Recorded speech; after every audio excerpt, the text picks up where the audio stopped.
손흥민, 류준열, 절치는 차량 취향도 비슷한 걸까요? 페라리를 선택했고요. 그리고 GD, 서태지 두 아티스트의 차량은 바로 람보르기니입니다. 이탈리아에서 탄생한 슈퍼카, 드림카의 대명사인 페라리와 람보르기니, 격정의 라이벌이었다는 사실 아시나요? 심지어 두 회사의 창업주는 죽을 때까지 내가 더 오래 사네 만에 했다고 하니까 말 다 했죠.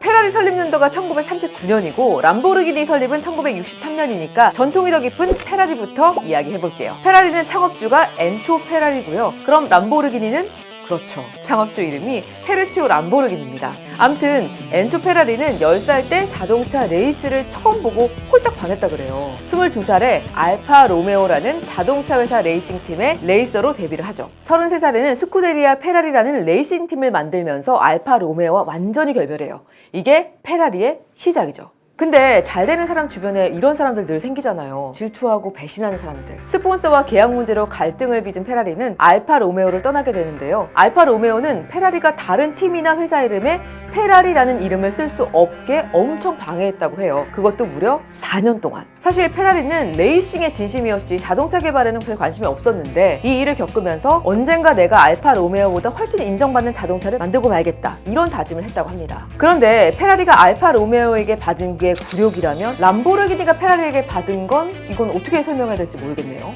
페라리의 말 한마디에 람보르기니가 완전 불타오르거든요. 페르치오 람보르기니는 엔초 페라리보다 18살이 어려요. 엔초 페라리가 레이서가 됐을 쯤 1916년 모데나의 이웃 동네에서 포도농부의 아들로 태어났는데 람보르기니는 농사보다는 농기구, 트랙터 같은 것에 더 관심이 많았어요. 그래서 이걸 알아본 부모님이 람보르기니를 볼로냐에 있는 기술학교로 유학을 시킵니다. 람보르기니는 2차 세계대전 당시에 정비병으로 복무를 하고 전쟁이 끝난 뒤에 트랙터 회사를 차려요. 전쟁이 끝나고 재건 사업이 시작이 되고 농업 현대화가 이루어지던 시기가 딱 맞아떨어지면서 람보르기니의 트랙터는 날개 돋친 듯이 팔립니다. 말 그대로 대박이 난 거죠. 람보르기니는 트랙터 팔아서 그 돈으로 뭘 했을까요? 그렇죠. 평소 차에 관심이 많았잖아요. 차를 샀습니다. 거기에는 페라리도 있었죠. 그런데 당시 페라리는 레이싱카에 번호판을 붙여서 파는 정도라 도로를 달리다 보면 고장이 잦았대요. 그래서 람보르기니는 페라리를 직접 찾아가서 차량 클러치에 문제가 있다 결함을 얘기합니다. 이게 페라리가 람보르기니에게 줬다는 대굴욕 포인트이자 라이벌전의 시작이라고 할까요? 자, 어쨌든 차량의 결함을 설명하는 람보르기니한테 페라리는 또 이렇게 말했대요. 자, 당신이 트랙터를 좀 모는 모양인데 내 차는 당신 분수에 안 맞아 라고 비아냥대면서 쫓아낸 거죠. 불같은 성격의 람보르기니가 얼마나 분했겠어요. 그래서 페라리보다 더 좋은 스포츠카를 만든다 하면서 람보르기니를 창업했다는 겁니다. 뭐 다른 얘기로는 람보르기니가 페라리의 차를 분해하다가 이거 나도 만들 수 있겠는데? 라는 생각으로 만들었다. 뭐 그런 주장도 있어요. 그러니까 람보르기니의 창업 정신은 뭐겠어요? 바로 페라리보다 빠른 차를 만들자 이거였죠. 람보르기니는 당시 유명했던 마세라티와 알파 로메오의 엔지니어 그리고 디자이너를 대거 영입을 하고 1963년에 이탈리아 볼로냐 주변에 자동차 공장을 세워요. 그리고 1년 뒤 1964년에 토리노 오토쇼에서 첫 스포츠카를 생산해내는데 그게 바로 람보르기니 350 GTB예요. 이게 페라리와의 본격적인 경쟁의 시작이죠. 그런데 당시 페라리 250 GTO에 비하면 성능이 좀 떨어졌던 거죠. 그래서 절치부심 끝에 1966년 엔진을 운전석 뒤쪽에 배치하는 미드십 엔진 방식을 당시로서는 최첨단 기술이래요. 노란 미우라를 생산합니다. 이번엔 페라리가 완전 충격 먹은 거죠. 어쩔 수 없이 람보르기니의 기술력을 인정하고 페라리 역시 미드십 엔진 방식을 적용해 308GT, 206GT를 출시합니다. 그러니 람보르기니는 얼마나 통쾌했겠어요.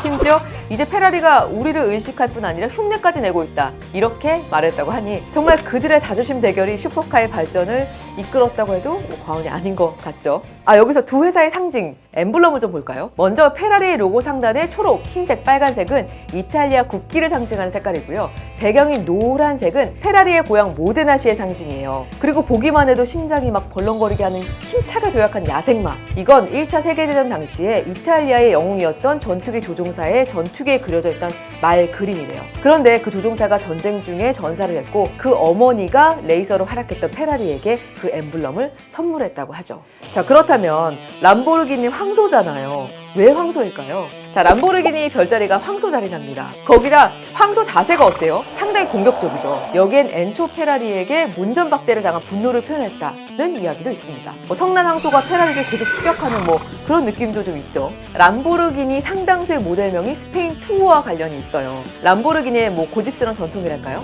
람보르기니의 가장 상징적인 자동차 중 하나 미우라 있죠.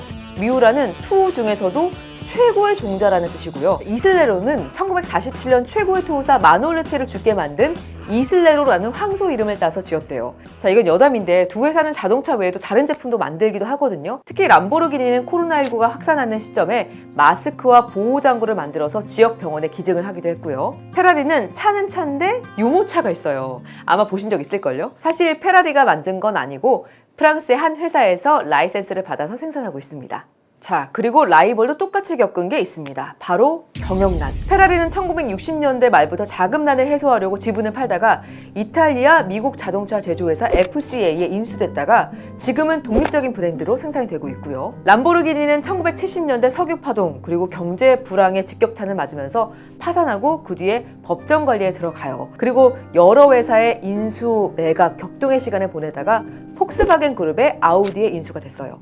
현재 아우디의 자회사로 남아있습니다. 근데 이 폭스바겐 그룹에 아우디와 람보르기니뿐 아니라 벤틀리, 포르쉐, 부가티도 계열사로 있어요. 어마어마하죠. 이렇게 이탈리아의 슈퍼카 두 명문이 각각 다국적 제조사와 독일 제조사로 넘어간 거죠. 사업이라는 게 참 쉽지가 않죠. 진짜 쉽지가 않아. 페라리와 람보르기니의 자존심 대결은 죽을 때까지 계속됩니다. 페라리는 1988년 최고 시속 324km 걸작 F40의 완성을 보지 못하고 90세의 나이로 세상을 떠나요. 페라리의 사망 소식을 접한 람보르기니는 페라리가 90세까지 살았으니까 나는 91세까지 살아 페라리를 이기겠다라고 말했다고 하는데, 하지만 페라리가 숨을 거둔 5년 뒤인 1993년 77세의 나이로 세상을 떠납니다. 두 창업주가 세상을 떠나고 회사도 인수와 매각의 굴욕을 겪었지만 여전히 이 두 회사는 이탈리아 슈퍼카의 대표로 불리죠. 그럼 이 두 회사 차들 얼마나 팔렸을까요? 2011년 람보르기니가 1602대 그리고 페라리가 7195대를 팔았어요. 차이가 꽤 나죠. 그러다가 SUV 인기 속에 SUV 라인 우루스로 람보르기니가 페라리를 많이 뒤쫓아서 2019년에 람보르기니가 8202대,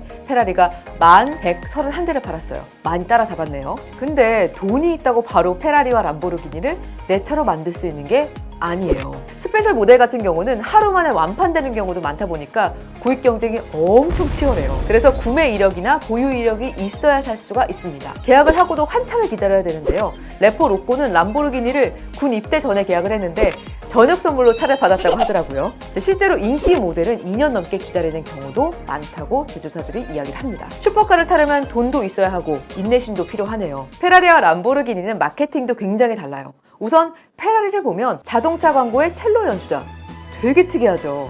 페라리만의 우아함을 딱 각인시키는 거죠. 그래서 페라리는 지금도 희소성 마케팅의 전략이 핵심이에요. 수요보다 공급이 적은 대신 차를 구매하는 고객에게는 완전 맞춤, 차의 생산 날짜, 고객 이름도 새겨준다고 하죠. 그렇다면 람보르기니 마케팅은 어떨까요? 어때요? 페라리랑은 완전 다르죠? 상당히 활동적이고 에너지 넘치고 스피디한 주행 영상이 돋보이네요. 창립 이념 페라리보다 빠른 자동차를 보여주면서 람보르기니 엠블럼의 저돌적인 황소, 강인하고 센카 이미지를 그대로 담은 것 같지 않아요? 오랜 역사에 많은 우여곡절이 있었지만 아직 이름을 지키고 있는 이탈리아의 슈퍼카 명문 페라리와 람보르기니, 명예와 전통을 지키면서도 기술 혁신을 계속 이어가고 있는데요. 이 경쟁이 슈퍼카 발전에 강한 동력으로 작용했다라고 해도 무리는 아닌 것 같아요. 자, 산업이든 제품이든 혼자보다는 건강한 경쟁을 통해 함께 나아가고 발전할 수 있는 거잖아요. 앞으로 저는 그런 이야기를 좀 해볼까 합니다. 자, 어쨌든 오늘의 주제 페라리와 람보르기니, 여러분의 선택은 뭔가요? 저는 이번 생에 타보기는 좀 쉽지 않을 것 같지만 어쨌든 상상해 볼 수는 있으니까요. 페라리, 람보르기니.